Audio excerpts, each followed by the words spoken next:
Bonjour à tous. On va attendre 2-3 minutes avant de démarrer, histoire de laisser le temps à tout le monde de se présenter au webinaire et surtout au co-animateur d'arriver, parce qu'il est très important, il sera très important dans ce webinaire et il est toujours un petit peu en retard.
Je vois le nombre de participants qui augmente petit à petit, donc on va attendre encore un tout petit peu avant de démarrer.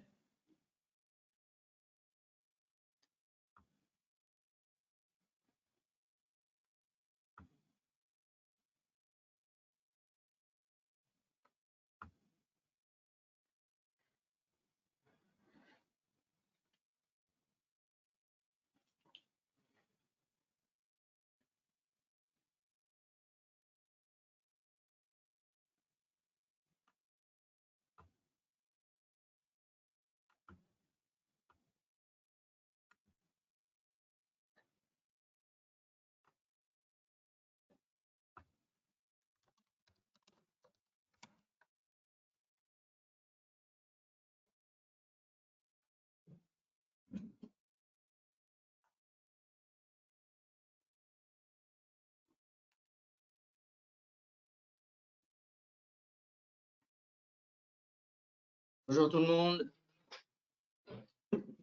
Excusez-moi, petit problème technique. J'avais perdu mon micro. Oui, quelle bonne excuse. Je pense simplement que tu avais perdu l'habitude de repasser ta chemise avant de rentrer en scène, plutôt. Il y a un peu de ça aussi, mais je voulais pas le dire. Merci Jérémy. Mais je t'en prie. Bon, nous allons pouvoir démarrer. Il est 34. Les retardataires reprendront le train en cours de route. Alors, pour commencer, je voudrais vous dire deux choses. Tout d'abord, j'espère sincèrement que vous allez bien, ainsi que vos proches, dans cette période délicate, en espérant que ça se termine le plus rapidement possible.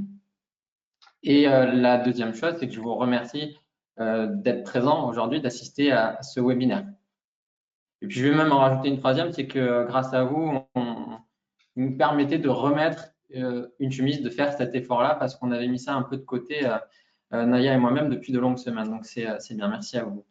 Mais vous êtes là aujourd'hui. J'imagine que c'est ni pour parler du Covid, ni pour écouter nos remerciements, mais simplement parce que vous êtes à la recherche d'un décisionnel métier performant. Alors, avant d'essayer de répondre à cette problématique, je vous propose qu'on commence par se présenter. J'imagine que vous avez envie de connaître l'identité des deux voix que vous allez entendre aujourd'hui. Et donc, je vais laisser la parole à Naya pour commencer, puis je vous dirai quelques mots sur moi. Alors bonjour à toutes et à tous. Effectivement, merci de votre présence ce matin à ce webinaire. Je me présente, je m'appelle Naya, j'ai 42 ans, je suis marié et je suis papa d'une petite fille de 5 ans qui s'appelle Maeva. Je suis consultant décisionnel chez SmartView, également formateur de l'application Power BI. J'accompagne les équipes métiers IT, métiers et IT, pardon, à mettre en place des projets décisionnels dans le cadre de ma fonction Product Owner Data. Je suis donc basé à Paris. Et aujourd'hui, ma mission va être de vous aider à répondre à cette question. Seriez-vous prêt à remplacer Excel par Power BI? Donc, je vous dis à tout à l'heure pour la démonstration.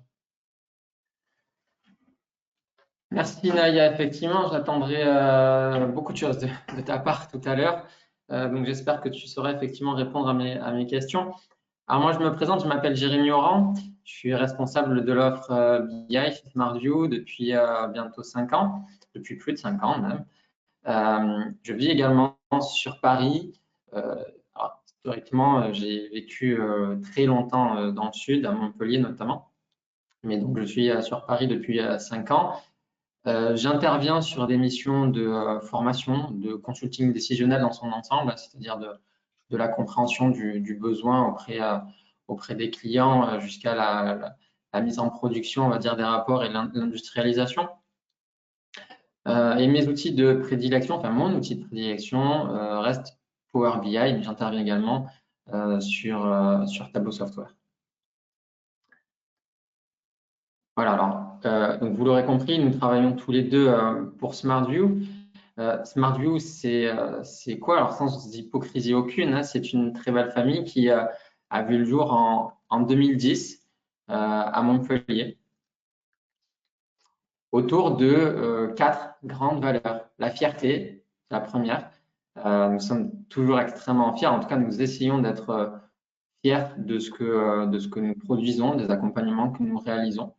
La deuxième valeur, c'est l'initiative. Troisième, la solidarité. Puis la quatrième, l'honnêteté. Alors, ça peut poser parfois souci avec nos partenaires, avec nos clients. On peut se fâcher de temps en temps parce qu'on partage pas toujours la vision de nos partenaires et de nos clients. Et c'est également le cas en interne, mais ça fait partie de nos valeurs et c'est important, je pense.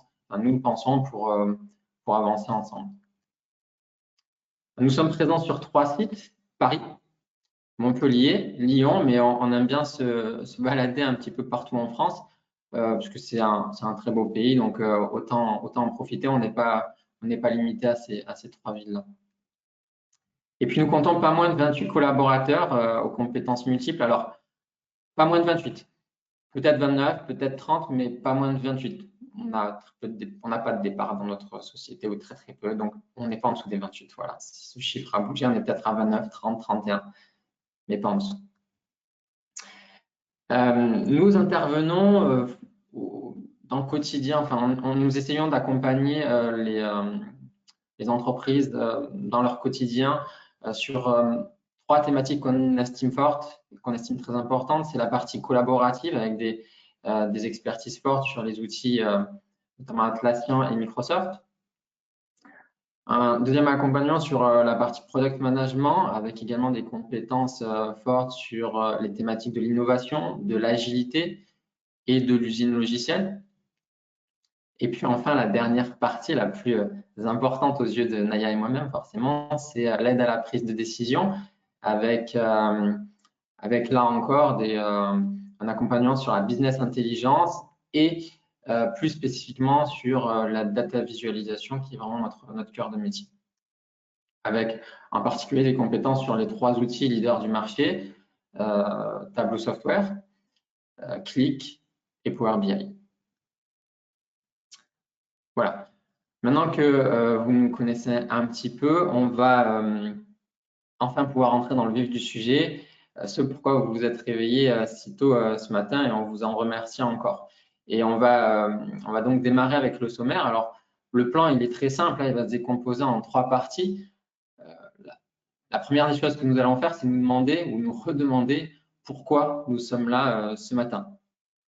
Une fois qu'on en aura bien conscience, on se demandera comment nous pouvons répondre à toutes ces problématiques, du pourquoi. Et enfin, nous verrons ce qui correspond au quoi, donc au résultat produit, à ce que j'attends, à l'atterrissage du comment. Et nous allons traiter le tout sous la forme d'une histoire. Et dans cette histoire, il y aura une démo. Alors, pour bien comprendre l'histoire qu'on va vous présenter, il est important que vous connaissiez notre nouvelle identité. Qui sommes-nous? Eh bien, dans une vie parallèle, dans une vie rêvée, je ne sais pas, nous sommes, Naya et moi-même travaillons pour Smart Mobile. Donc, Naya en est le directeur financier et j'en suis pour ma part le directeur général. Je suis un peu mégalo. Donc, nous sommes une société qui vendons des meubles et qui réalisons également de l'installation, donc du service. La société a vu le jour en France. On a réussi à se déployer petit à petit sur le marché italien et sur le marché belge. Voilà. Ça, c'était pour planter un peu le décor.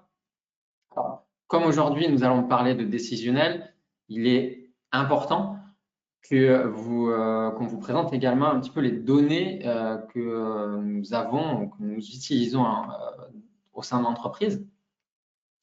Donc, pour être très clair, on a 2 grosses bases de données, une qui contient les référentiels avec la liste de tous nos clients, la liste de nos commerciaux et la liste des produits. Et puis, nous avons à côté de ça une base qui contient l'intégralité de nos ventes avec les ventes donc réalisées en France, évidemment, les ventes réalisées en Italie et les ventes réalisées en Belgique.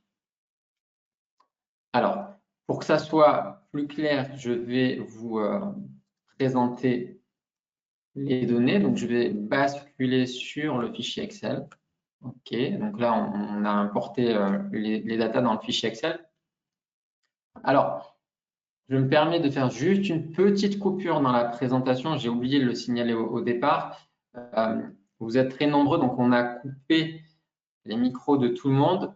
Par contre, vous avez la possibilité de poser des questions sur votre petite interface, logiquement, votre webinar, et on reprendra ces questions à la fin. On essaiera d'y répondre dans la mesure du possible, et si on ne peut pas répondre à toutes les questions, on y répondra par la suite, après la conférence. Voilà, désolé, j'aurais dû le signaler au début, mais voilà, vous pouvez vous poser vos questions, on y répondra à la fin. Donc, je reviens, désolé pour le petit aparté, je reviens sur la présentation du jeu de données. Alors, on a ici une première base qui contient donc l'intégralité de nos ventes. Donc, cette base, elle est très simple. Elle contient toutes les lignes de vente. Donc, pour chaque vente, on a donc une facture qui a été réalisée. Et sur chaque ligne de facture, on a donc une date, évidemment. On a à côté de ça forcément un produit vendu, et ce produit appartient à une arborescence produit sur 3 niveaux. Donc un produit, ici une armoire bibliothèque, va appartenir à une famille de produits, des produits issus de la négoce, des produits fabriqués, etc. Et ces familles de produits appartiennent à des macro-familles de produits qui sont soit des produits, soit des services. Ces ventes sont réalisées dans des villes, donc en l'occurrence ici Lille, et des villes qui appartiennent à des pays. Les ventes sont réalisées par des commerciaux. On a en face des acheteurs, évidemment. Alors ici, on n'aura qu'un ID acheteur et on fera le lien avec notre référentiel client pour aller récupérer les informations de ces acheteurs-là. Et puis en face de ça, on retrouve quelques informations plus quantitatives, avec notamment un prix unitaire, une quantité vendue, un montant total Et pour terminer, un coût de production. Donc ça, c'est notre première base. Sur la seconde base, donc nous avons notre référentiel, donc on y revient dessus. Voilà. Nous avons un ID client, un nom, un prénom, une date de naissance et un genre homme-femme. Donc là, c'est une base extrêmement simple. OK. Bon, maintenant que c'est plus clair, on va pouvoir revenir sur le pourquoi. Alors moi, en tant que chef d'entreprise, en tant que directeur de la société, et à la recherche de systèmes optimaux permanents pour faire grandir mon entreprise et mes collaborateurs, je me suis penché donc sur notre décisionnel et j'ai souhaité l'auditer. Donc j'ai décidé de faire le tour des collaborateurs, des managers et des équipes opérationnelles.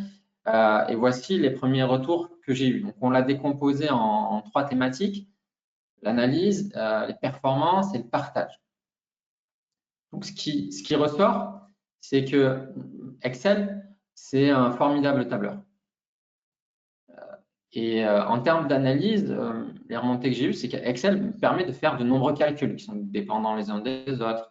On peut calculer des marges, des prévisions, faire des formules conditionnelles, etc. Donc des tableaux extrêmement riches en données avec des calculs intermédiaires. Beaucoup d'ailleurs se reposent sur les tableaux croisés dynamiques d'Excel pour expliquer les résultats et ça leur convient plutôt bien apparemment. Une fois qu'ils ont fait ça, en termes de partage, ils ont produit leur rapport dans Excel et ils ont simplement à les copier-coller, c'est ce qu'ils me décrivent, ils copient-collent dans un PowerPoint. Et ils partagent, ou alors ils partagent simplement le rapport Excel avec les sources de données. Donc finalement, ça fait tout ça des personnes très heureuses. Mais le problème, c'est que j'ai également eu des retours négatifs sur l'outil. Tout d'abord, en termes de performance, j'ai eu les retours suivants avec des soucis de performance, des fichiers qui moulinent. Alors là, vous n'êtes pas en face de moi, mais je vous poserai la question, si vous l'étiez, qui n'a jamais connu un problème de performance avec des fichiers Excel, avec des fichiers qui moulinaient ou dans le pire des cas, même un fichier qui plante parce qu'on a manipulé trop de colonnes en même temps, parce qu'on travaillait sur un fichier avec trop de données et le fichier a planté, on a tout perdu, on a dû tout recommencer. Je pense qu'il y aurait beaucoup de mains levées. Et quand on a ce genre de problématique, ça fait mal à la tête. On est obligé de tout reprendre. Et ce n'est pas tout. Il y a également des problématiques en termes d'analyse. Un responsable métier m'a remonté qu'il avait du mal à créer des rapports. Oui, alors, quand on est expert Excel, on peut faire beaucoup de choses, on peut faire des choses, c'est vrai. Mais malgré tout, on peut être confronté à certaines limites et donc on peut avoir du mal à créer des rapports. On n'a également pas d'interaction entre les graphiques.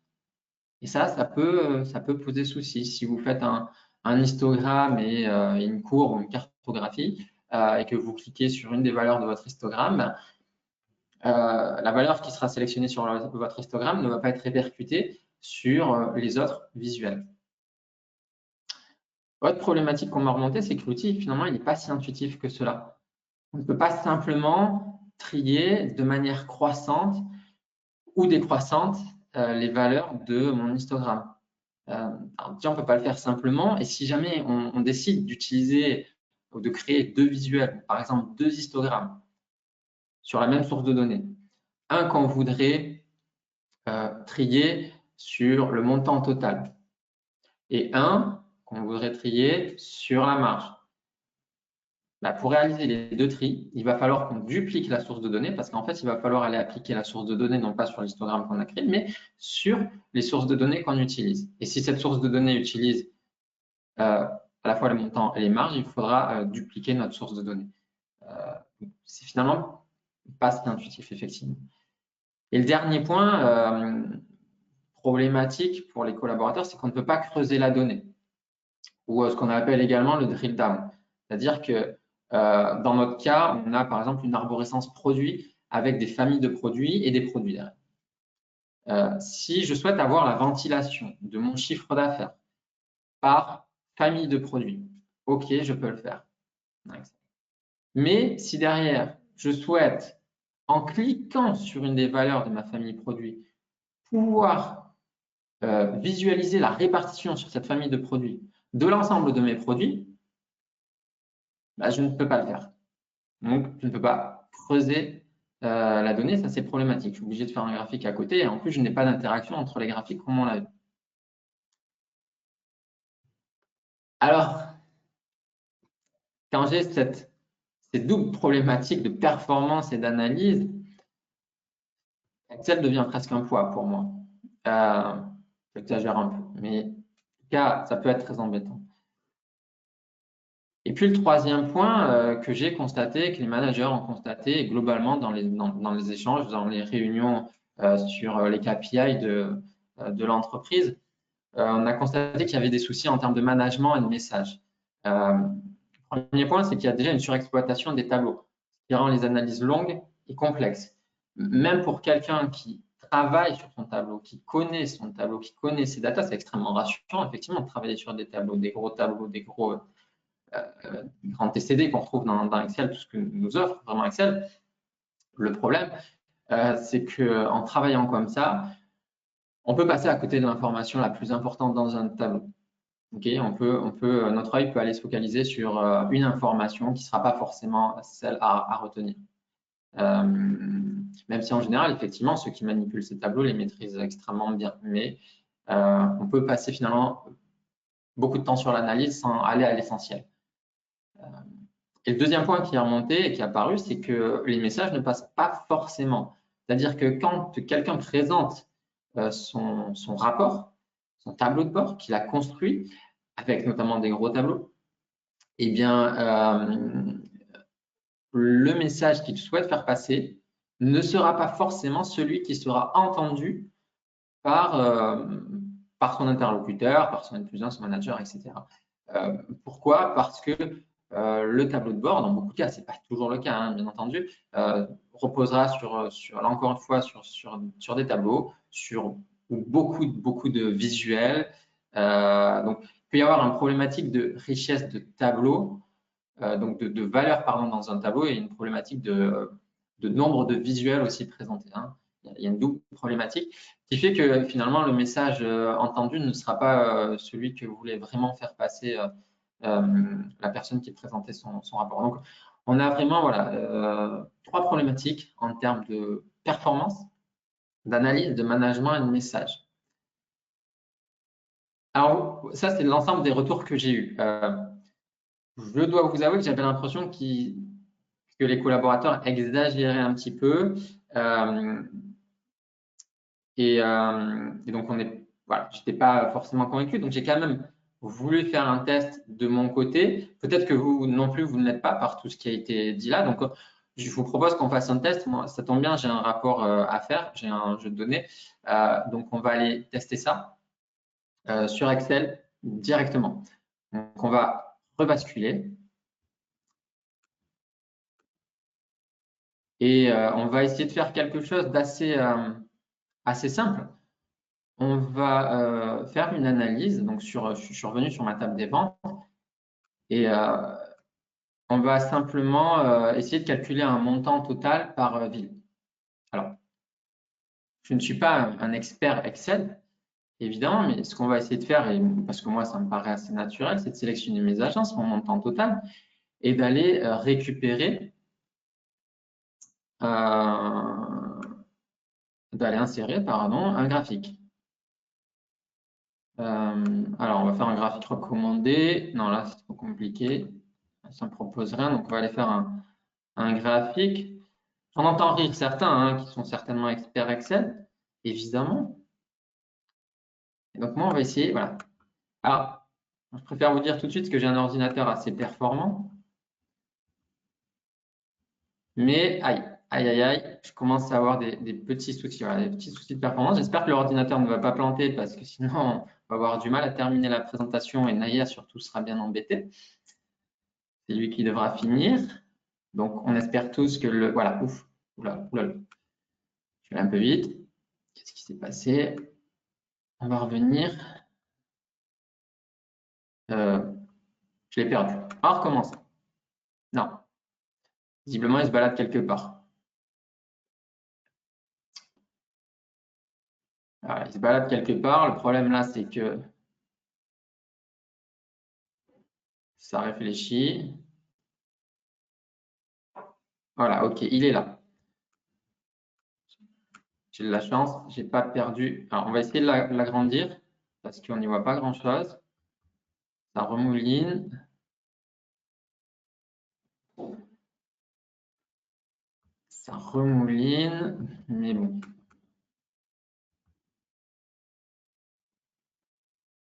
Ok. Non, pas encore ok. Non, ça mouline toujours.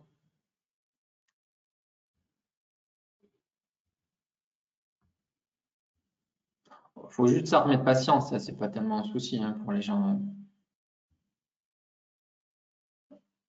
pour les patients. Ok, alors non, ça va pas agrandir, c'est pas grave, on va rester comme ça, on va pas changer de couleur, on va pas agrandir. Alors moi naturellement, ce que j'aurais aimé, c'est du coup avoir mes agrégats par ville. Là, ce qui m'embête, ce que je constate d'entrée de jeu, c'est qu'on a des villes qui sont affichées plusieurs fois. Florence, par exemple, on l'a une fois ici, une seconde fois là, et une troisième fois ici. C'est pas terrible. C'est pas tout à fait ce que j'attendais, même pas du tout. Alors, à minima, bon, j'aimerais quand même regrouper toutes les villes, donc par ordre alphabétique, pour avoir tous les Florence qui s'enchaînent. Donc, on va essayer de les trier. Alors là, moi, j'aurais aimé le faire directement sur le graphique, hein, simplement.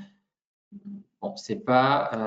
Alors, encore une fois, je suis pas un expert Excel, mais je vois pas trop comment on pourrait faire. Donc, ce que je vais faire, c'est que je vais abandonner parce qu'on a autre chose à faire que essayer de passer toute l'heure à créer ce rapport sur Excel. Donc, on va plutôt aller chercher une autre solution. Je suis désolé. Donc là, Naya, moi, je comprends pourquoi je suis venu à ce webinaire. Je comprends que j'ai besoin d'aide. Je comprends que les rapports chez Smart Mobilier, enfin le décisionnel chez Smart Mobilier est pas optimal. J'espère que ceux qui sont venus assister au webinaire, donc vous aussi, vous avez pris conscience maintenant du pourquoi. Et là, Naya, je vais simplement avoir besoin de toi pour que tu m'apportes des solutions et que tu essayes de répondre à ces problématiques. Écoutez, Jérémy, j'ai écouté attentivement les problèmes que tes équipes et toi-même rencontrent lors de l'utilisation et l'élaboration de vos rapports. Déjà, merci pour cette présentation. Comme tu le disais, Excel est un excellent tableur, mais il est vrai que ça reste quand même un outil de reporting assez limité. Alors moi, j'ai une piste, effectivement, un outil qui pourrait t'aider, toi et tes équipes. D'ailleurs, j'ai pris quelques notes et j'aimerais qu'on se prenne un peu de temps pour échanger. Et si tu es prêt, j'aimerais bien qu'on commencer par me dire, dans les grandes lignes, ce que tu aurais besoin.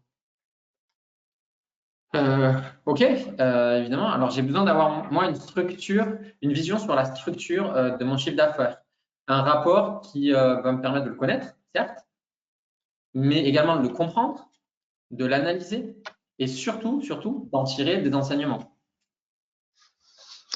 Ok. Alors, ce que je comprends, c'est que tu as besoin d'avoir une vision macro dans un premier temps. On peut partir sur une première analyse au niveau du pays, puis redescendre au niveau des agences pour finir sur une étude plus détaillée des familles de produits. Pour l'analyse macro, on pourrait partir sur une cartographie qui représenterait nos 3 pays où on réalise notre chiffre d'affaires. Et d'ailleurs, on va commencer par poser tout ça sur une feuille. Si tu veux bien, je vais essayer de dessiner une carte en commençant par dessiner la France. Est-ce que tu vois bien mon écran, Jérémy?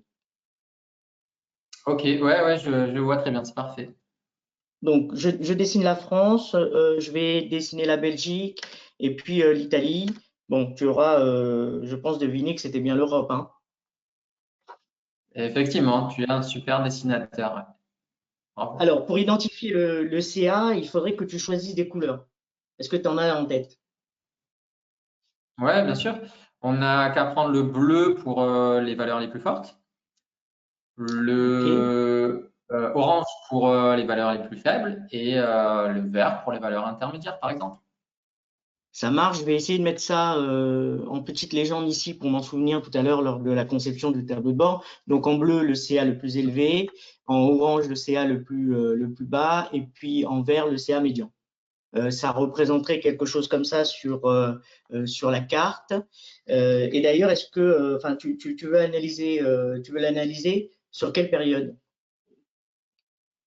Alors, moi, le rapport que je dois sortir, c'est sur Q1, mais l'idéal, ça serait que je puisse choisir ma période. Je sais pas si tu peux faire quelque chose à ce niveau-là. Et puis, on est sur les filtres. Euh, Puisqu'on est sur les filtres, ça serait bien également que tu en positionnes un sur les pays pour pouvoir faire des zooms.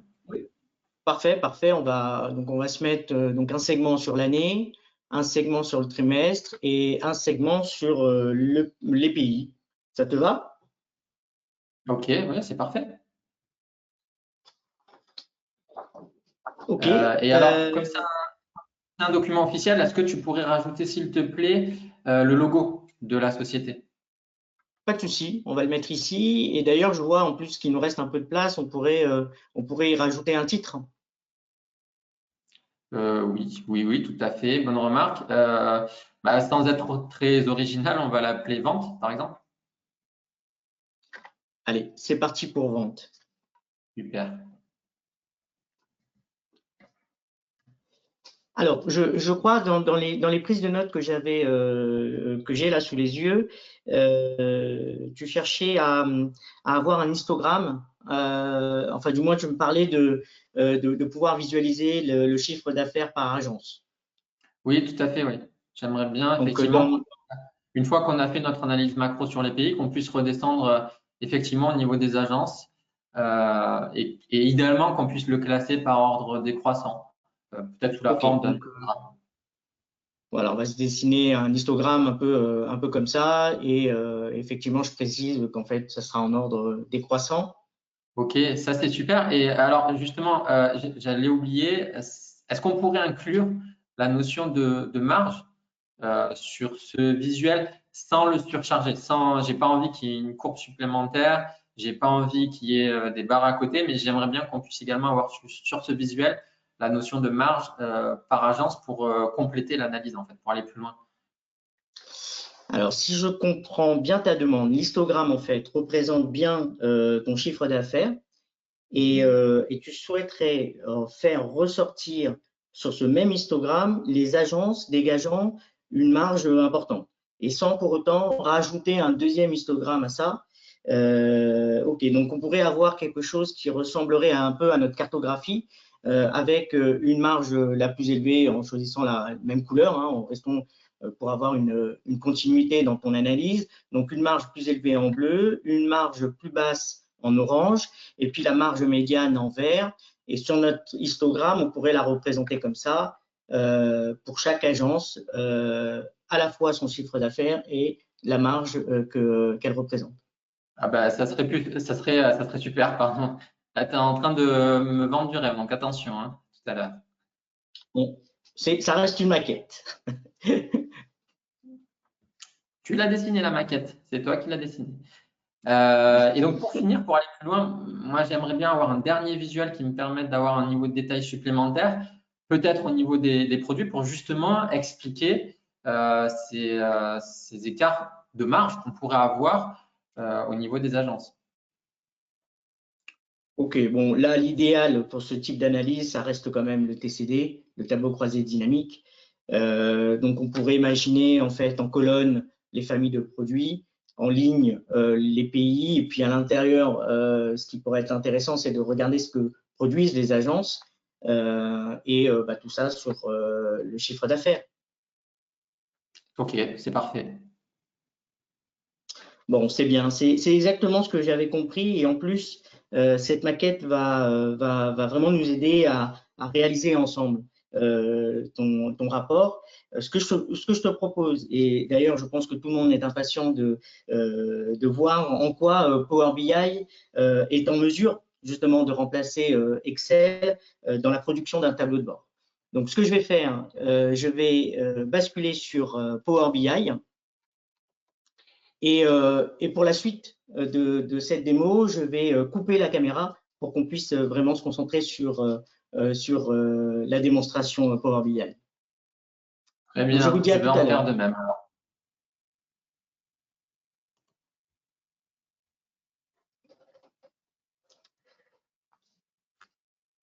Alors, très bien. Nous avons donc lancé l'application Power BI Desktop. Alors, qu'est-ce que c'est? En fait, Power BI Desktop, c'est l'outil qui va te permettre de te connecter à tes données, les modéliser et les transformer. En gros, préparer tes données pour te permettre de concevoir ton rapport et les partager à tes collaborateurs. C'est ce qui correspond en quelque sorte au cycle de travail, outil décisionnel. Je te présente rapidement l'interface de Power BI. On a à gauche ici les trois vues. On a une vue modèle qui va te permettre de réaliser le modèle relationnel des données. La vue données qui te permettra de visualiser tes tables et la vue rapport qui est cet espace de travail qui va nous permettre de concevoir les rapports et on y placera ici donc les visuels et les filtres. Sur la droite, on a une zone qui contient tous les éléments qui vont me permettre de créer les visuels. En haut, vous avez, tu retrouves le ruban que tu connais bien car présent pratiquement sur tous les logiciels Microsoft. Tout à fait. Ouais. Si on reprend notre cycle de travail, une des premières étapes consiste à préparer les données en se connectant aux données, puis en réalisant le modèle relationnel de données et pour finir, transformer ces données. Alors pour se connecter aux données, c'est assez simple. On va aller cliquer ici, donc dans le menu Accueil, Obtenir les données. Et donc Power BI va me mettre à disposition un certain nombre de connecteurs, un grand nombre de connecteurs. Alors je vais pas te les décrire ici parce que ça serait trop long. Ce que je te propose, c'est qu'on va se concentrer sur les connecteurs les plus, les principaux connecteurs, pardon. Et on va commencer par les connecteurs les plus simples, qui sont ces fameux fichiers plats qu'on retrouve ici. Donc ce sont les fichiers Excel, CSV, texte, XML, JSON, PDF, qui peuvent être rassemblés dans des dossiers qu'on voit ici, en local sur ton PC et en dossier SharePoint. Ensuite, on peut se connecter à des bases de données. Donc, dans les bases de données, donc tes bases de données soit sur un serveur, soit en local. On a des bases de données classiques comme SQL Server, MySQL ou encore Access, ou des bases de données orientées Big Data. Et là, je te citerai Vertica et Amazon. Ensuite, on a Power Platform, les outils Microsoft qui gravitent un peu autour de Power BI, comme le Common Data Service.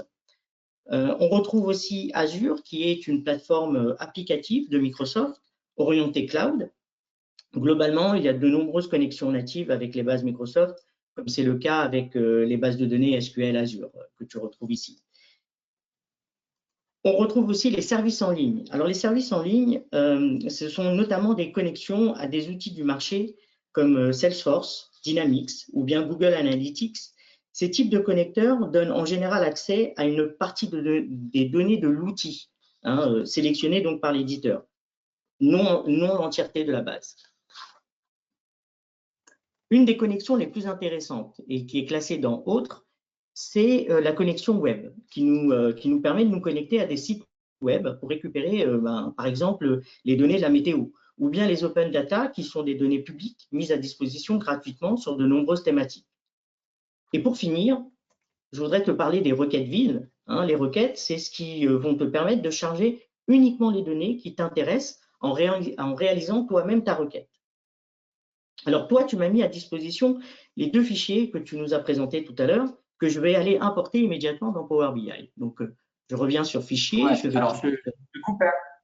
Oui. Je te coupe, excuse-moi, Naya, mais du coup, c'est génial parce qu'il y a énormément de sources de données et je pense qu'on va pouvoir aller finalement bien plus loin que ce qu'on a prévu en termes de décisionnel. On va pouvoir aller chercher d'autres données qui ne sont pas dans nos bases actuelles. Donc, ça élargit un peu le champ des possibilités. Il faut qu'on reste pertinent sur ce qu'on va faire, mais c'est extrêmement intéressant. Ce qui est intéressant dans cet outil-là, c'est qu'il s'adresse à la fois à des utilisateurs qui n'ont pas une forte appétence sur les bases de données ou sur une technique accrue dans les bases de données. Ils peuvent toujours se connecter et sortir, c'est ce qu'on va voir par la suite, mais sortir un rapport pertinent, percutant. Mais il s'adresse aussi à des professionnels, hein, je dirais, à tous nos collaborateurs développeurs qui ont ici une large possibilité de connexion pour leurs données. Donc, je vais aller chercher les fichiers que tu m'as mis à disposition. Donc, je vais aller chercher donc, ces fameux fichiers vente. Donc, je clique ici. Donc là, Power BI est en train de lire en fait le fichier que je viens de lui demander. Et ici, je vais donc cliquer sur Vente. Ici, sur la droite, Power BI me propose un extrait en fait hein, du tableau que je veux charger, histoire de bien m'assurer que c'est bien ce tableau-là que j'ai besoin. Donc, je clique sur Vente et je vais charger. Je vais répéter en fait cette même action pour aller récupérer notre fichier vente qui se trouve dans le fichier des référentiels.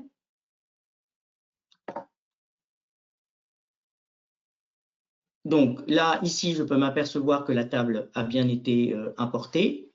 Donc je refais la même manip pour le référentiel et je vais aller chercher ma table client.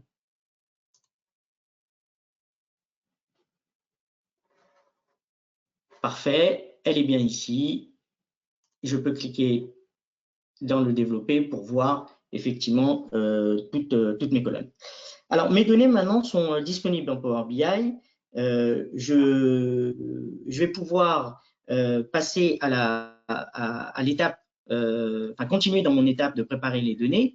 Maintenant, je vais attaquer mon modèle relationnel de données. Alors, pour faire ça, je vais aller donc dans Modèle et je vais aller en fait relier mes deux tables.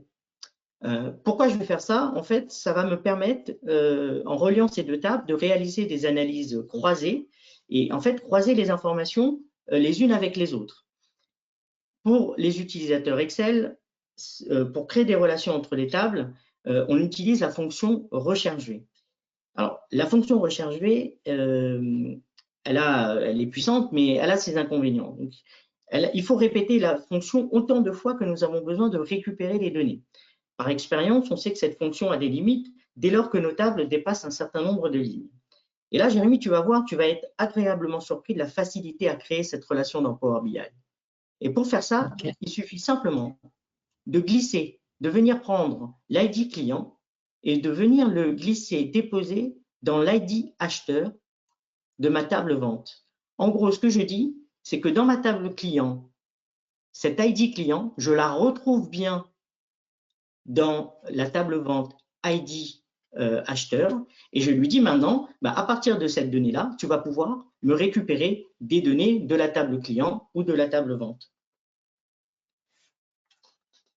Alors, si je souhaite aller plus loin dans le paramétrage, donc je peux ici, en cliquant sur ce petit icône, et je retrouve donc bien ma table vente, ma table client. Et généralement, quand on fait une relation entre les deux tables, Power BI se trompe très rarement. Mais on peut changer les relations. Alors, je peux également le faire à partir du menu. Donc, dans le menu Accueil, ici, j'ai Gérer les relations. Alors ici, je peux ajouter, modifier ou bien supprimer des relations entre les tables.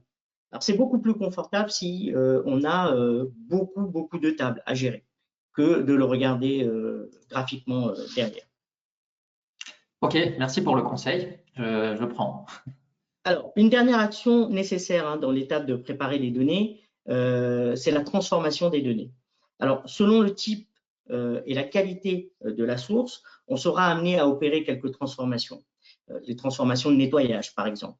Alors, pour faire ça, je vais aller ouvrir un éditeur qui se trouve directement dans Power BI. Je n'ai pas besoin d'aller ouvrir un autre logiciel, il est incorporé dans Power BI. Et pour faire ça, je vais aller ici, cliquer. Alors, je vais m'en remettre ici, je vais transformer les données. Et donc, ça m'ouvre en fait cette ce fameux éditeur Power Query, qui va me permettre de transformer mes données. Donc, sur la gauche, on retrouve mes tables. Et ces tables, en fait, sont appelées requêtes. Ici, donc, sur la droite, on retrouve en fait les étapes appliquées. En fait, chaque transformation que je vais réaliser va être enregistrée ici. C'est d'une certaine manière ce que tu connais des macros dans Excel, mais c'est encore nettement plus simple et plus accessible dans Power BI. Alors, après une analyse rapide de tes fichiers, j'ai vu que j'avais 3 transformations possibles à réaliser. Une première transformation assez courante consiste à remettre en forme les données, les majuscules, les minuscules, par exemple. Donc là, j'ai vu que, par exemple, dans ma colonne pays et ma colonne agence, j'aurais mis plutôt pays en majuscule et agence en minuscule. Alors pour faire ça, c'est très simple. Je vais cliquer ici, sélectionner ma colonne, je vais aller dans transformer et je vais aller choisir en fait de mettre cette colonne, toute la colonne, en majuscule. On voit que mon action a été enregistrée dans les étapes appliquées. Voilà, test en majuscule. Et que si je ne suis pas satisfait de cette transformation, que je peux la supprimer d'un seul clic ici. Dans Excel, je devrais rajouter, enfin, dans Excel, pour faire ça, il faut que j'écrive une formule qui est égale majuscule et sélectionner la cellule que je veux mettre en majuscule et les tirer sur l'ensemble de mon tableau. Là, d'un seul clic, je peux transformer ma colonne en majuscule. Je vais faire exactement la même chose aussi facilement pour les agences en minuscules, mais je voudrais garder ma première lettre de mot en majuscule. Voilà, c'est fait. Alors, une deuxième transformation qui consiste à filtrer les données sources pour n'afficher qu'une partie des données. Alors, on va revenir sur les dates de facturation. J'ai vu que tu avais des dates de facturation qui dataient de 2017. Alors, comme on est dans la conception d'un tableau de bord, il faut aussi que tu penses à tes utilisateurs. Est-ce que mes utilisateurs ont besoin d'avoir des données qui remontent aussi loin que ça, 2017? Moi, ce que je préconise, c'est toujours d'analyser les quelques années récentes, maximum 2 ans, l'année en cours et l'année dernière. Et pour faire ça, je vais utiliser ce que vous connaissez tous sur Excel, c'est le filtre qui est ici. Et je vais venir indiquer tout simplement à Power BI quelles sont les années que je vais prendre. Pour ça, je vais aller dans filtre chronologique, voilà, et je vais faire filtre personnalisé. Ici, donc, une fenêtre s'ouvre et je vais aller indiquer donc, que je veux garder les lignes donc de 2019 pardon, et les lignes de cette année. Et là, comme on peut le voir, je n'ai que 2019 et 2020. Super. Alors, dans l'analyse que j'ai fait tout à l'heure de ton fichier, Jérémy, je l'ai rapproché aussi à la maquette que nous avons construite ensemble. Je me suis aperçu qu'il n'y avait pas la marge en fait dans ton fichier et cette valeur va nous manquer pour créer notre graphique. C'est pas un problème, on va devoir la calculer. Alors pour la calculer, je vais juste rajouter une colonne, voilà, et cette colonne, je vais l'appeler marge. Tout simplement, je vais venir ici choisir les colonnes dont j'ai besoin pour calculer cette marge. Alors, pour calculer une marge, c'est le prix unitaire moins les coûts de production que je multiplie par les quantités. Alors, je n'oublie surtout pas de mettre mes parenthèses. Et voilà, j'ai ici ma colonne marge. Alors, il faut toujours faire une petite vérification, hein, que ce soit dans Power BI, que ce soit dans Excel, toujours vérifier le format que j'utilise. Donc là, je sais que je suis sur un format nombre entier. Moi, je vais le basculer en nombre décimal. Et puis, je vais vérifier mon calcul. Alors, en étant directeur financier de la boîte, j'aurais pu vous faire un calcul mental comme ça, mais pour la démo, je vais rester assez simple. Donc, ici, j'ai un prix unitaire de 1420, pardon, ici, 1420. J'ai un coût de production à 1100. Si je fais 1420 moins 1100, je suis bien à 320. Je multiplie par 1, j'ai bien une marge à 320. Effectivement, merci Naya. Effectivement, en tant que directeur financier, tu aurais pu faire la multiplication par 2 sur la ligne au-dessus. Oui, oui, c'est vrai. J'ai été un peu Mais tu as raison. fainéant. Il faut savoir rester simple et pas prendre de risques. Cette dernière action va clôturer mon étape de préparer les données. Dans notre cas, hein, bien évidemment. Dans la vraie vie, cette étape-là est très, très importante. Il ne faut pas la négliger parce que derrière, vous êtes en train de reconstruire votre tableau de bord. Donc, il faut que vos données soient propres, lisibles à l'ensemble de vos collaborateurs avec qui vous allez partager vos fichiers, enfin vos tableaux. Donc, là, dans notre exemple, on a 3 transformations. Mais ça peut être une fonction assez importante à réaliser quand même, la préparation des données. Je vais donc maintenant quitter Power Query et pour ça, je vais enregistrer, hein, fermer et appliquer en fait mes modifications. Et en faisant ça, on va pouvoir passer à la prochaine étape de notre cycle de travail qui consiste à concevoir les rapports. Alors, c'est de loin pour des utilisateurs ou concepteurs de tableaux de bord métiers comme toi et moi, Jérémy, la partie la plus fun. Alors, si on reprend notre maquette, nous allons reproduire élément par élément dans Power BI. On va commencer par construire notre structure en plaçant les éléments suivants. Donc, on avait un logo. Je vais donc choisir mon logo que je vais placer ici. Ensuite, on avait parlé d'un titre. Donc, je vais rajouter ici vente. Alors, je vais mettre vente ici. Ce que je vais faire, c'est que je vais agrandir un peu, hein, pour avoir quelque chose de propre.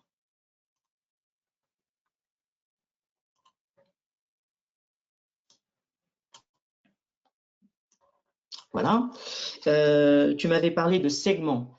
Donc, les segments, on va venir ici choisir les segments. Alors, on va prendre les segments de mes dates de facturation et je vais venir glisser, déposer dans le visuel les années.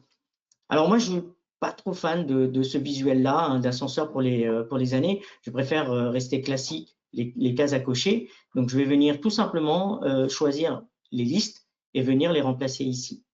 Et comme tu peux le voir, Jérémy, hein, la transformation qu'on a réalisée tout à l'heure, en limitant les données, et je la retrouve ici dans mon visuel, puisque je n'ai que les années 2019 et 2020. Ok, c'est bien, Alors, ça dépollue la vision utilisateur. Ce que je vais faire, c'est que je vais copier-coller ce visuel-là pour pouvoir y placer cette fois-ci le trimestre. Hein, tout à l'heure, je l'ai déplacé directement dans le visuel. Sur la partie visualisation, je peux aussi déposer les champs. Donc voilà, j'ai bien mes trimestres. Et puis le dernier visuel, c'était le pays. Hop, et là, je vais venir glisser les pays. Encore une fois, on observe la transformation que j'ai réalisée tout à l'heure avec les pays en majuscules. Alors, pour rendre ça un peu plus agréable, je vais venir insérer une forme de séparation, donc une ligne que je vais mettre ici. Je vais la mettre en noir et je vais faire effectuer une rotation à 90 degrés pour bien séparer tout ça.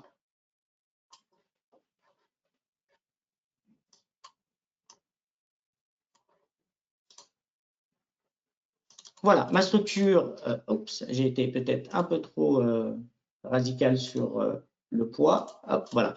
Ma structure est terminée.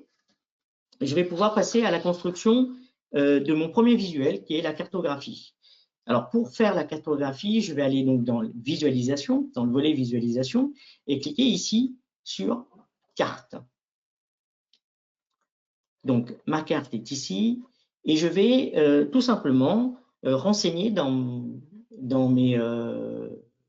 visualisation, enfin les éléments qui vont composer en fait mon visuel.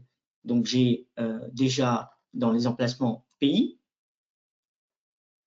voilà, et donc la carte ici se dessine. Bon, je vois que Power BI a pris les mêmes cours de dessin que moi. Hop. Alors bien entendu, en fait, pourquoi Power BI arrive à retrouver cette carte-là, c'est déjà parce qu'on est connecté à Internet et que automatiquement, par rapport au nom de pays que je lui ai donné, il a fait le rapprochement. Donc dans cette carte, si je me souviens bien, Jérémy, tu voulais pouvoir visualiser très rapidement ton chiffre d'affaires.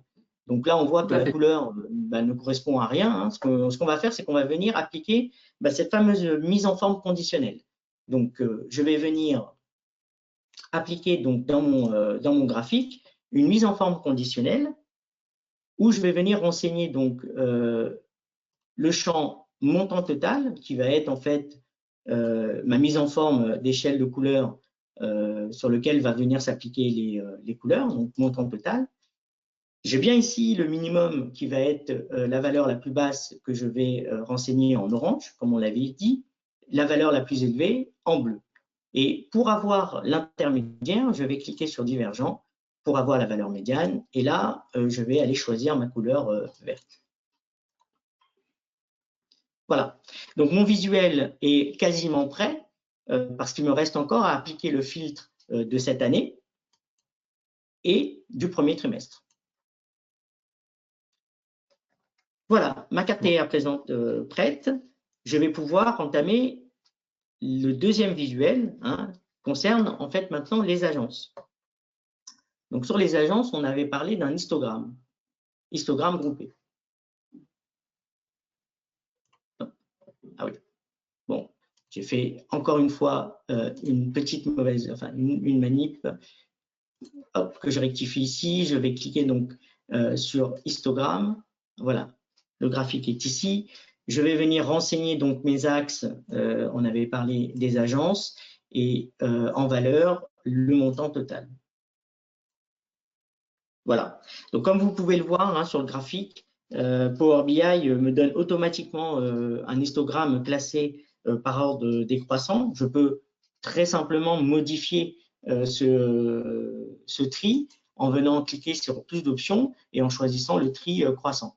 Bon, comme c'est la demande de Jérémy en décroissant, donc je vais le laisser. Mais vous voyez, si on fait un rapprochement par rapport à Excel, il aurait fallu que Jérémy, pour créer son histogramme, fasse un tableau croisé dynamique, ensuite qu'il importe un graphique et qu'à partir de son tableau croisé dynamique, il fasse le tri décroissant ou croissant pour que ça s'applique sur son graphique.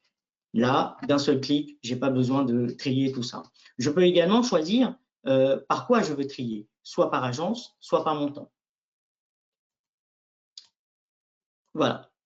Alors, il était question de pouvoir aussi ici visualiser à travers le même graphique une notion de marge.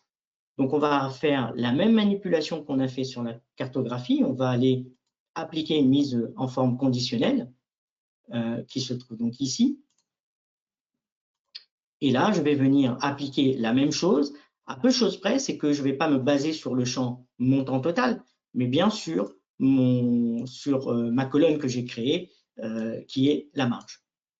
Et je vais venir remplacer donc les couleurs avec le divergent en vert. Voilà. Est-ce que ça te va? Alors, oui, c'est génial. Par contre, je suis en train de me rendre compte que le choix de la couleur verte n'était pas forcément un choix très pertinent. C'est un peu confusant parce que c'est vrai qu'on a l'habitude de positionner le rouge en valeur pour les valeurs les plus faibles et le vert pour les valeurs les plus élevées. Et là, le vert, ça correspond à notre valeur intermédiaire. Donc, ça va être un peu confusant, à mon avis, pour les utilisateurs. Donc, est-ce qu'on pourrait changer ça assez rapidement? Ouais. Petit, Oui, on va petit changer, cas. on va revenir sur notre mise en forme conditionnelle et au lieu de choisir notre couleur verte, on va prendre une couleur peut-être un petit jaune comme ça. Ah, ouais, Voilà, super. oui, c'est nettement mieux. D'ailleurs, dans notre analyse, on pourra se poser la question comment Naples, qui est troisième chiffre d'affaires de notre enseigne, arrive à avoir une marge la plus forte par rapport à nos deux agences, Florence et Turin. Effectivement, très bonne remarque. Ça va être intéressant d'essayer de creuser et de trouver l'information peut-être dans notre tableau de détail. Exactement. Donc, on va aller créer notre tableau croisé dynamique en cliquant donc ici. Tableau croisé dynamique dans Power BI, c'est une matrice. Donc, ici, on va pouvoir venir renseigner nos lignes. Donc, dans nos lignes, on avait parlé des pays, également des agences, et puis dans nos colonnes, les familles de produits et les valeurs montant total pour avoir notre chiffre d'affaires. Bon, là déjà, je m'aperçois que les chiffres comme ça, présentés comme ça, ne me conviennent pas. Donc, je vais venir changer et puis mettre des euros à tout ça. Donc, je peux venir directement changer, faire une mise en forme sur le montant total en cliquant ici et en mettant tout ça en euros pour avoir mes séparateurs. Voilà, parfait. Là, c'est très bien. C'est beaucoup mieux. Par contre, alors, c'est pas hyper. Tu peux déployer pour avoir les villes italiennes, peut-être. Exactement. Voilà. Alors, ouais, c'est bien, mais c'est pas hyper lisible en fait pour pousser l'analyse. Est-ce que tu n'aurais pas autre chose à me proposer?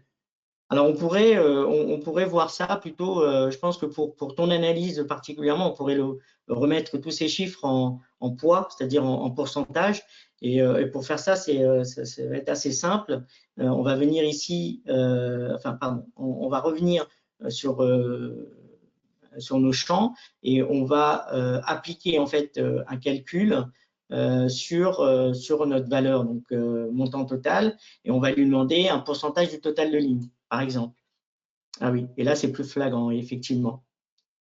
Ok, là effectivement c'est plus flagrant, on voit tout de suite. Alors est-ce que tu pourrais également enlever les valeurs un peu parasites, parce que la France et la Belgique on n'en a pas besoin. Alors Donc, pour oui, alléger un peu. effectivement. Alors, tu as deux solutions. Si tu veux faire une analyse, on va dire, vraiment pointue sur l'Italie, bah, tu vas utiliser ton segment Italie. Et là, on va avoir ton tableau de bord qui va se mettre juste par rapport à ta sélection. On pourrait aussi, si je décoche ça, mais ça c'est vraiment un titre d'information, pouvoir juste mettre en évidence une partie grâce à nos graphiques. L'interaction, elle se fait ici aussi. Les graphiques peuvent être utilisés comme des filtres.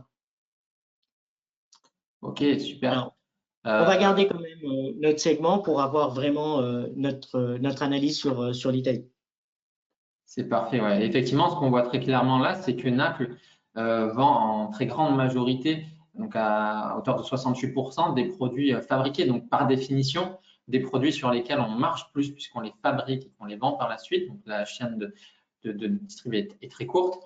Là où les autres villes italiennes, Florence, Milan et Turin, vendent essentiellement des produits de type négoce, donc des produits qu'on achète à des fournisseurs et qu'on revend, et pour lesquels, par définition, effectivement, la marge est plus faible. Donc là, tout s'explique. Après, ce qui serait intéressant, ça serait de comprendre pourquoi et comment Naples arrive à vendre autant de produits fabriqués là où les autres villes italiennes ont plus de mal. Mais ça nécessiterait du coup un tableau de bord un peu plus fourni, conséquent, et trouver les bons indicateurs qui permettent et les bons axes d'analyse qui permettent de creuser. Mais ça, c'est un autre sujet, mais on a déjà des premières. Et dans la bonne pratique, effectivement, tu irais à Naples, tu rencontrerais les équipes, tu repartirais toujours dans la conception d'un tableau de bord, bien entendu.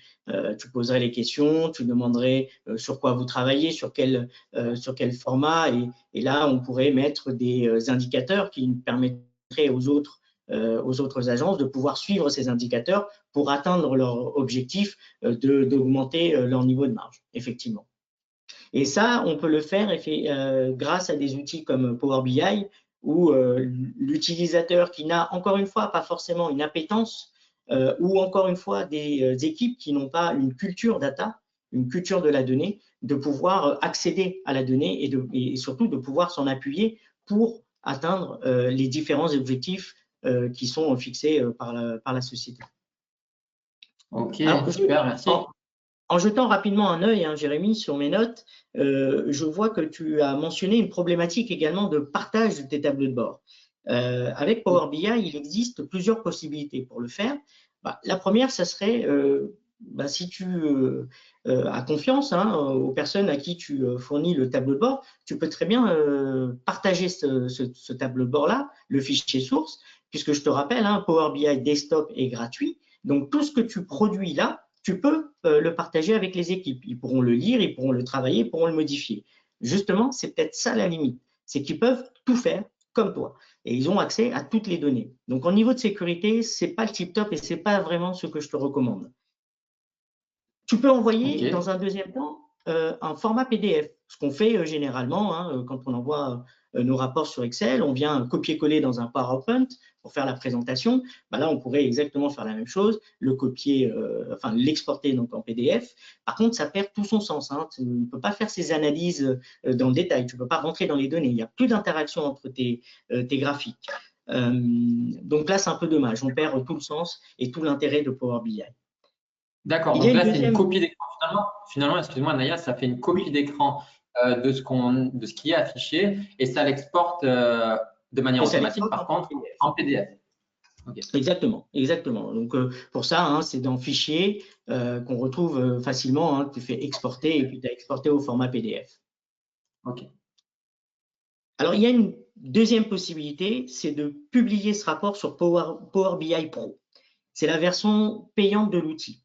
Alors, tu as énormément d'avantages, tels que la sécurité de tes données sources, la conservation de tes interactions entre tes graphiques.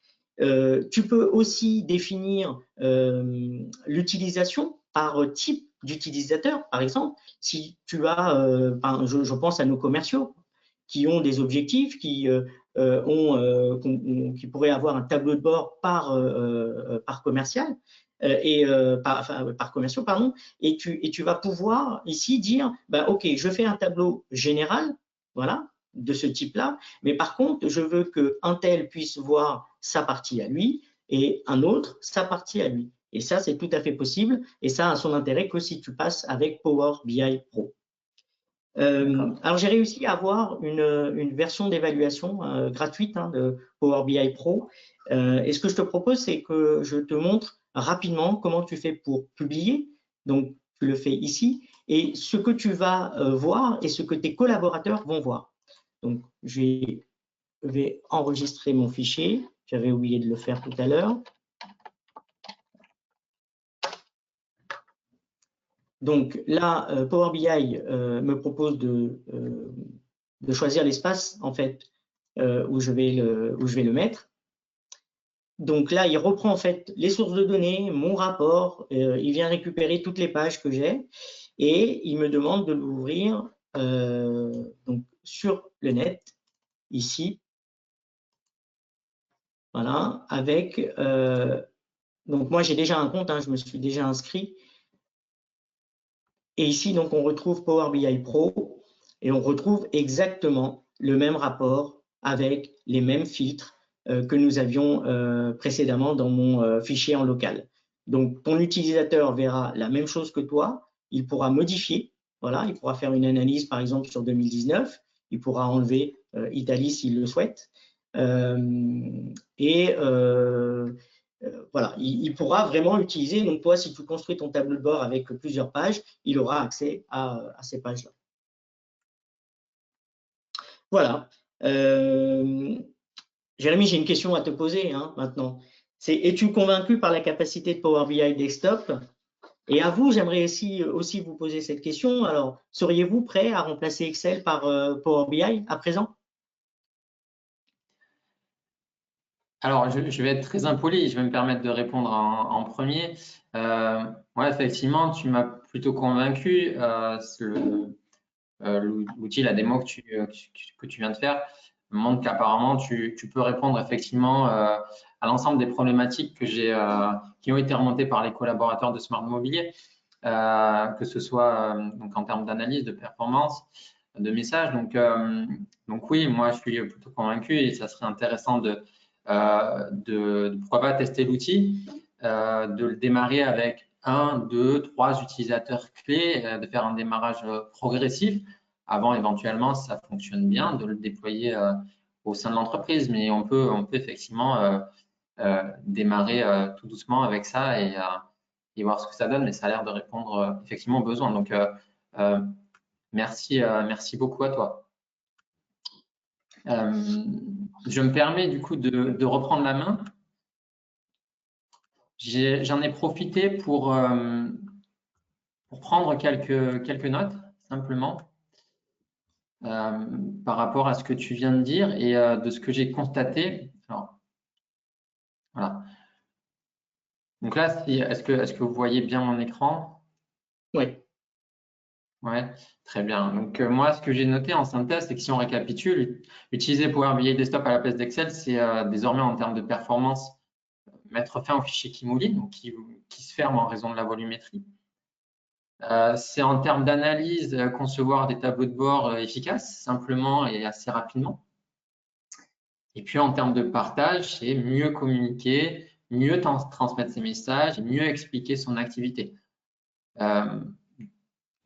Donc, tu as fait de moi un homme heureux sur cette démo et je pense qu'on va effectivement on a pu construire le rapport que je voulais construire au démarrage. Donc, voilà, je suis plutôt content. J'ai également vu en parallèle que tu m'avais envoyé d'autres fichiers, donc tu avais bien travaillé. Donc ça, c'est effectivement ce que tu as produit. Donc là, on est clairement dans le quoi, hein. On a vu le pourquoi, le comment avec cette démo, avec l'outil. Et le quoi, c'est le résultat, c'est ce que vont pouvoir manipuler les utilisateurs. C'est l'évolution du décisionnel. Et donc, tu as travaillé sur d'autres visuels. Si pour certains, la cartographie ne parle pas forcément et n'aide pas forcément à se projeter, on peut également imaginer faire des visuels autour de jauges pour suivre l'atteinte, le pourcentage d'objectifs, avec des notions de seuil, maximum, etc. Et puis on peut également, j'ai vu que tu m'en avais envoyé un deuxième, autour de l'atteinte des objectifs des commerciaux avec ce qu'on appelle des cartes, des étiquettes qui permettent en un coup d'œil de visualiser l'atteinte ou non des objectifs en l'occurrence par nos commerciaux. Ici, par exemple, on voit que M. Henry et M. Caron ont atteint leurs objectifs, à l'inverse de M. Rivière, Nguyen et Marchand, et qu'au total, la société n'a pas encore atteint l'objectif global. Donc effectivement, il y a tout un tas de possibilités qui vont au-delà de ce qu'on a pu voir dans cette démo. Donc voilà, j'espère que moi, ça m'a convaincu. J'espère que c'est le cas également de vous qui assistez à ce webinaire. Je pense qu'on a terminé sur cette partie-là. Donc, je vous remercie pour votre attention. Il nous reste un peu plus d'un quart d'heure. Alors j'ai vu qu'on avait eu effectivement quelques questions. Alors effectivement, une des premières questions, c'est effectivement, on travaille sur un jeu de données assez simple. Évidemment, quand on est confronté aux vraies bases de données en entreprise, les systèmes sont souvent un peu plus complexes, il y a des fois un peu plus de transformation. Évidemment, l'idée, c'est quand même d'arriver à Power BI, c'est un outil de base, c'est l'outil décisionnel de Microsoft, qui est un outil de self-service. Et l'idée, ça reste quand même de construire des choses assez simples, mais en ayant la possibilité de travailler sur des choses beaucoup plus compliquées également, et en tout cas de le faire de manière plus simple qu'avec d'autres outils. Power BI, l'idée, c'est d'offrir aux plus grand nombre la possibilité de faire du décisionnel et d'aller plus loin à fonctionnalité égale, en tout cas, et à compétences techniques égales, d'aller beaucoup plus loin que ce qu'on peut faire avec Excel. Et ça, c'est important.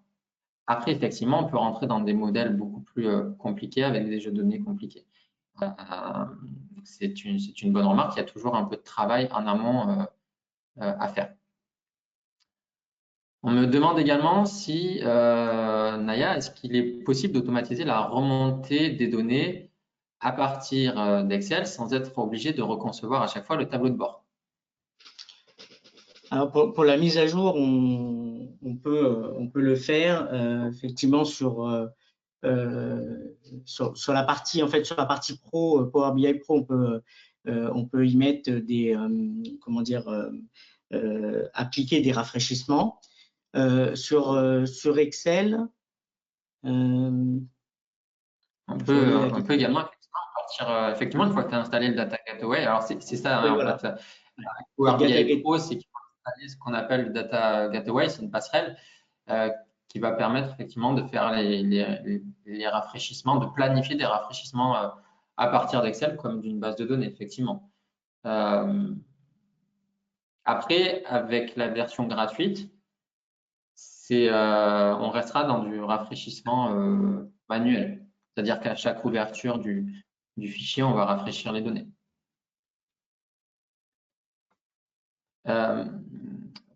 Quid des liens Excel, Access, Power BI? Power BI se substitue-t-il à Access? Ouais, je vais laisser répondre Naya, notamment sur la deuxième partie. Il est plus à l'aise que moi il a été utilisateur Access. Les liens Excel, Access, il y a aucun. En fait, Access est considéré comme une base de données, c'est-à-dire qu'on va pouvoir se connecter sans aucun souci à cette base. Voilà. Après, sur la seconde partie, je laisse répondre Naya. Est-ce que c'est un substitut à Access? Oui, alors j'ai utilisé rapidement Access. Hein. C'est vrai que on retrouve un peu les mêmes manipulations qu'on a sur Access pour les tables et les relations. Power BI, je l'utilise pas moi en tant qu'utilisateur d'Access. C'est vraiment sur la conception des tableaux de bord. Si vous avez des bases de données Access, vous pouvez les connecter, mais en aucun cas il substitue sa fonctionnalité d'Access. Vous pouvez très bien garder vos bases de données Access. Et vous ferez beaucoup plus de choses avec Access dans la gestion de votre base de données. Power BI reste l'outil décisionnel. Tout à fait. Autre question. Peut-on lier Power BI à une base de données comptables type Sage? Alors, très honnêtement, il faudrait le tester.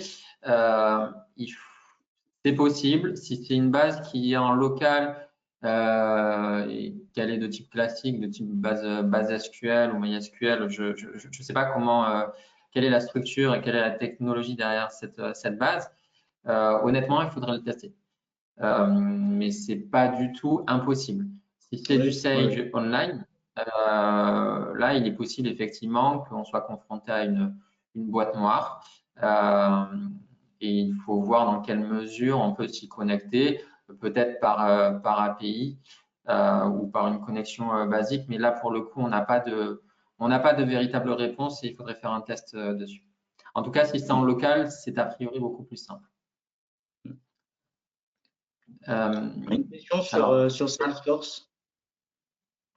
Oui. Une dernière question sur Salesforce. L'intérêt en fait de câbler Power BI à Salesforce, c'est Salesforce qui est un outil CRM de gestion de la relation client.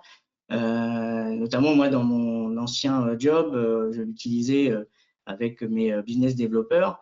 Donc l'intérêt c'est de pouvoir récupérer tout le travail que vous faites dans Salesforce, récupérer, par exemple, pour mes business développeurs, c'était de récupérer les nouveaux leads, de pouvoir suivre en fait leurs inscriptions, de pouvoir les relancer si jamais ils attendaient des contrats ou des choses comme ça.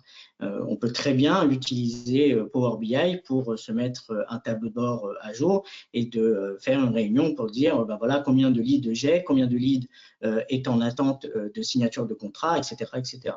Il y a un vrai intérêt d'utiliser ce genre d'outil, hein, le Power BI, pour justement suivre ses objectifs ou même suivre son activité. Ouais, exactement. L'intérêt, effectivement, il existe. Après, il y a effectivement une contrainte technique.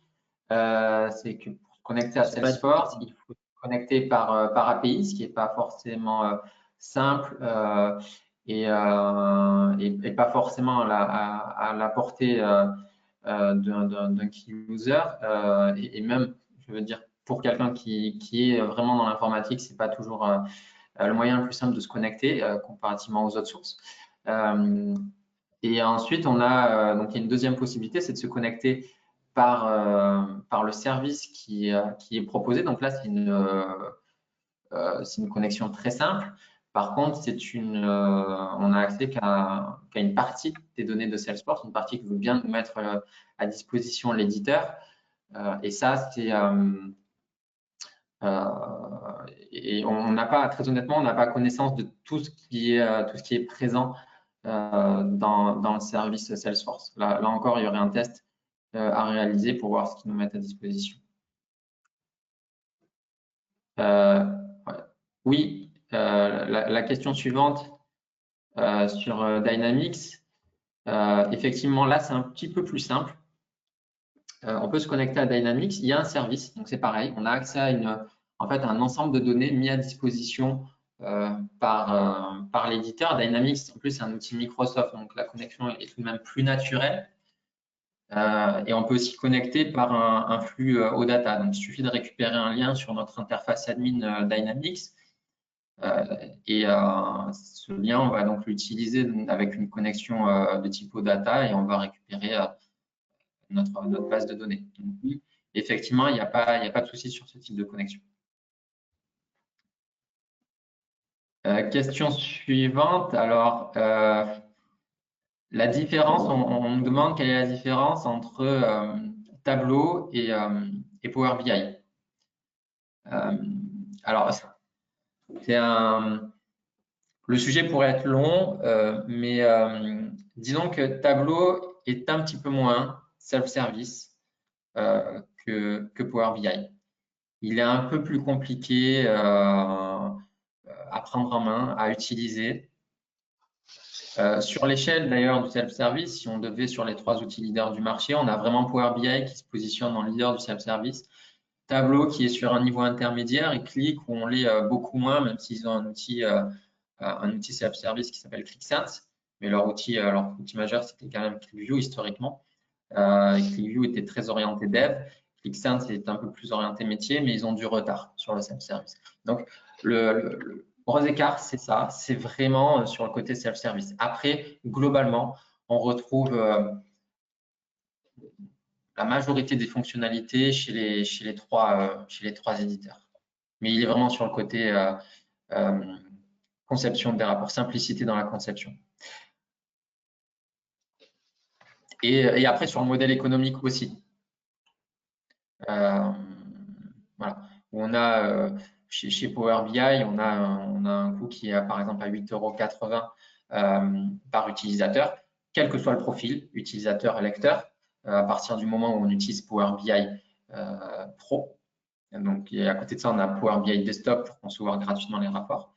Et du côté de Tableau, il y a 2 modèles. Historiquement, il y a un modèle où on achète les licences et puis on paye des frais de maintenance chaque année, avec des licences qui étaient de l'ordre de, alors j'ai plus exactement les chiffres en tête, mais on était sur du 2000 $, je crois, au démarrage pour une licence de conception des rapports.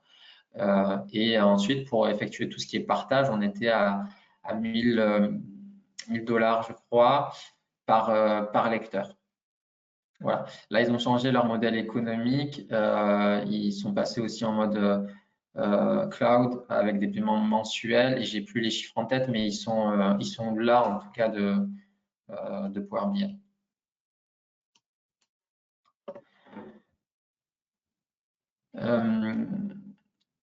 Voilà, je regarde si on a peut-être raté certaines questions.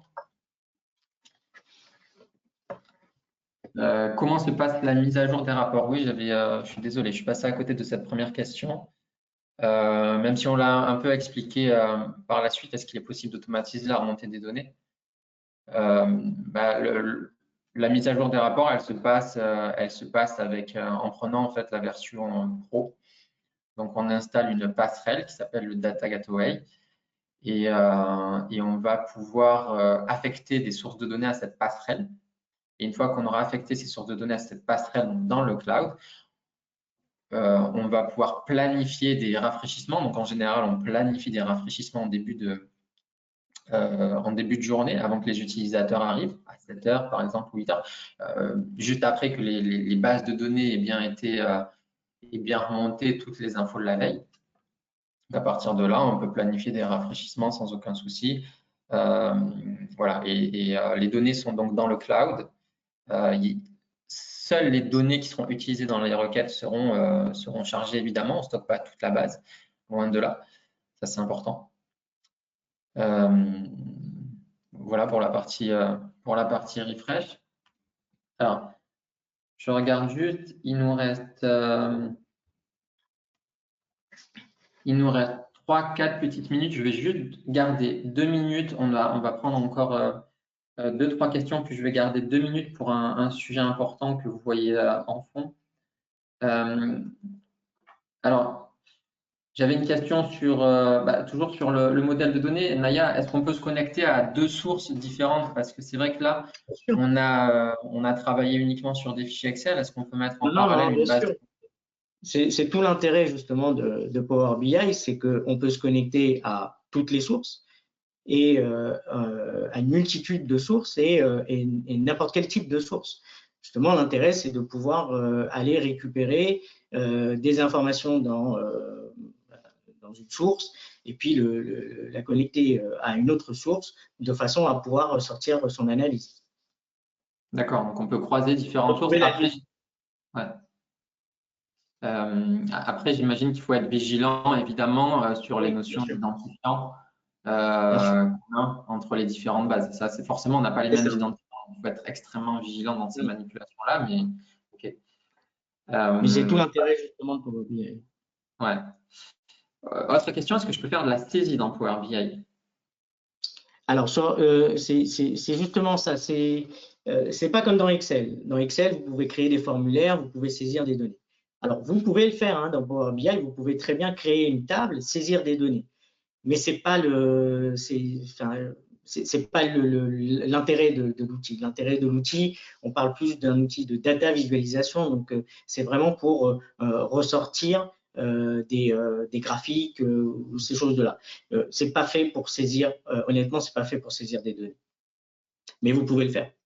Vous pouvez créer naturellement une table et venir saisir des données. D'accord. Ok. Je pense que la question, cette question-là, c'est vraiment est-ce que je peux venir modifier par exemple un chiffre ou me dire, enfin rentrer effectivement des données. Ça ne se fait pas aussi naturellement que dans Excel. D'accord, ok. Merci Naya. Alors, on a encore une ou deux questions. Je vais juste prendre 2 minutes parce que peut-être que certains devront nous quitter à 11 heures pour parler d'un sujet qui est aussi important en ce moment. On a, donc, comme vous le savez, on est tous confinés et l'État a mis en place un dispositif en termes de formation. Alors, nous, comme vous le savez, on fait du conseil et de la formation. L'État a mis en place un dispositif de formation par le FNE et les OPCO. Ce dispositif, il permet quoi? Il permet sur une certaine période de pouvoir bénéficier en fait de formation remboursée à hauteur de 1 500 € TTC par salarié. Donc, on est sur des formations en ligne sur une période réduite, donc le mois de mai et le mois de juin, si je ne dis pas de bêtises, pour le moment. Voilà, donc nous, en tant qu'organisme de formation, on peut évidemment dispenser sur Power BI, mais aussi sur Office 365, sur l'agilité, etc. Il n'y a pas de souci. Donc, ça peut être l'occasion, c'est que l'activité est parfois réduite. L'État a mis à disposition ce dispositif. Donc, voilà, n'hésitez pas à revenir vers nous si vous le souhaitez pour en bénéficier rapidement. Voilà. C'est un petit aparté important, mais qui peut être effectivement intéressant pour vous. Donc, n'hésitez pas à revenir vers nous si vous avez besoin d'en savoir plus également sur les modalités. Voilà, alors c'est 11 heures. On peut prendre encore, je vais vérifier qu'il n'y ait plus de questions. On va remercier déjà tous les participants. Certains doivent nous quitter, effectivement. Donc, vraiment, merci beaucoup à vous d'avoir participé à cette session, d'avoir pris le temps de nous écouter. Voilà, pour ceux qui doivent partir, allez-y. On va prendre encore une ou deux dernières questions avant de clôturer. Alors, je reprends la liste, pardon. Sur les visuels, on avait une question. Est-ce que ce sont les seuls visuels, les visuels qui sont à disposition en Power BI? Est-ce qu'il existe une bibliothèque plus riche? Oui. Vous avez, alors effectivement, là déjà, vous avez un très très grand nombre de visuels disponibles dans Power BI, mais vous avez aussi une place de marché qui vous permet d'aller chercher d'autres visuels. Il faut savoir que Power BI, c'est un outil qui se met à jour assez régulièrement. Je crois qu'il y a une grosse communauté en fait de Power BI et je pense qu'elle va s'agrandir de plus en plus. Et ils mettent à disposition des visuels dans ce fameuse place de marché et elle est accessible directement dans Power BI. Ça se télécharge très facilement. Alors, la plupart sont en anglais, voilà. Donc, il n'y a pas forcément des explications sur l'utilisation, mais comme c'est très très simple, en fait, quand vous les utilisez, vous arrivez à vous en sortir. D'accord, ok.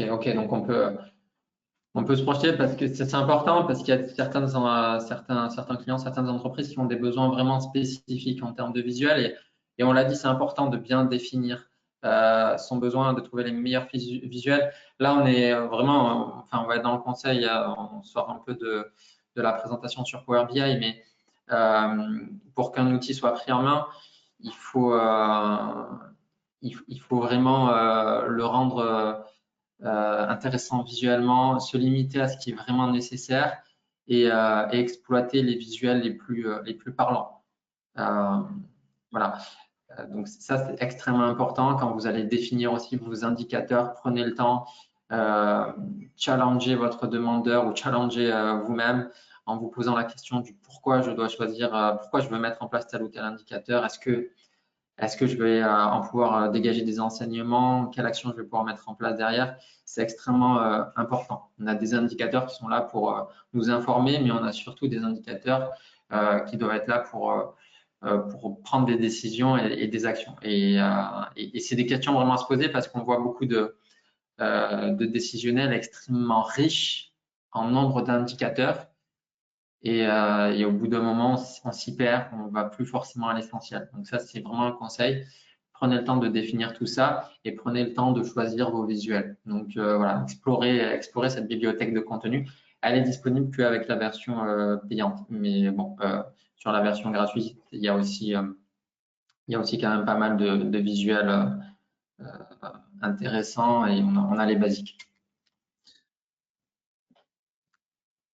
Voilà, je pense qu'on a fait le tour. On n'a plus de questions qui arrivent. Évidemment, si vous avez d'autres questions qui vous viennent à l'esprit dans les jours à venir, n'hésitez pas à revenir vers nous, à nous les poser, il n'y a aucun souci. Si on peut y répondre rapidement, on y répondra évidemment dans la mesure du possible. Mais n'hésitez pas en tout cas. On vous fera parvenir demain, a priori, un email. Vous recevrez un email avec la présentation et puis une présentation SmartView. Voilà. Voilà, je pense qu'on a fait le tour. Naya, est-ce que tu voulais rajouter quelque chose? Il y a une question, une dernière question, je crois, là, ce que je vois, est-ce qu'on peut afficher automatiquement un visuel interactif sur un extranet? Ah oui, bonne question. Effectivement, alors, en termes de modalité de partage, oui, il y a une double question là. En fait, il y a la notion de visuel interactif. Oui, à partir du moment où on arrive à partager un rapport sur une interface, que ce soit Power BI Pro, que ce soit notre Power BI Desktop, ou que ce soit un intranet, un extranet, un SharePoint, oui, le visuel sera interactif. L'autre question, c'est de savoir si on peut publier sur un extranet. Et effectivement, on peut le faire, mais il faut chaque lecteur devra avoir une licence Power BI Pro. Si on souhaite, avec un seul compte Power BI Pro, partager en masse à des lecteurs qui n'auront pas de licence Pro, on peut le faire uniquement sur un site public. Si par exemple on a une entreprise de B2C et qu'on souhaite partager avec nos clients les ventes réalisées dans telle ou telle région, on peut le faire, mais tout le monde y aura accès. C'est vraiment ça la contrainte. Donc si on est sur un site plutôt à vocation interne, là tous les lecteurs devront avoir une licence pro, il y aura un contrôle qui sera fait à ce niveau-là. Avec plaisir. Bien, je pense qu'on va pouvoir clôturer du coup. Naya, je ne sais pas si tu avais un petit Oui, mot. non, merci beaucoup. Merci d'avoir suivi ce webinaire. J'espère qu'effectivement, on a pu répondre à cette question sans grande prétention, hein, remplacer Excel par Power BI. Je pense que c'est un outil sur lequel il faudra compter si vous voulez basculer ou commencer à avoir une culture data dans les entreprises, chose qui est un peu compliquée, qui ne se fait pas aussi naturellement que ça. Pour avoir été dans des grandes entreprises, c'est assez compliqué de partager et de faire partager les données. Et je pense que des outils comme Power BI peuvent contribuer grandement à ce que les équipes, pas que les équipes, hein, mais que ce soit aussi les équipes, les managers, puissent communiquer sur la même base. Donc, merci beaucoup d'avoir été présent. C'est important, écoute. Merci beaucoup Naya. Merci beaucoup effectivement à tout le monde d'avoir été présent. On reste à votre disposition. Voilà, passez une très bonne fin de journée, une bonne fin de confinement. Et puis surtout, prenez soin de vous. Au revoir. À bientôt. Merci beaucoup. Au revoir.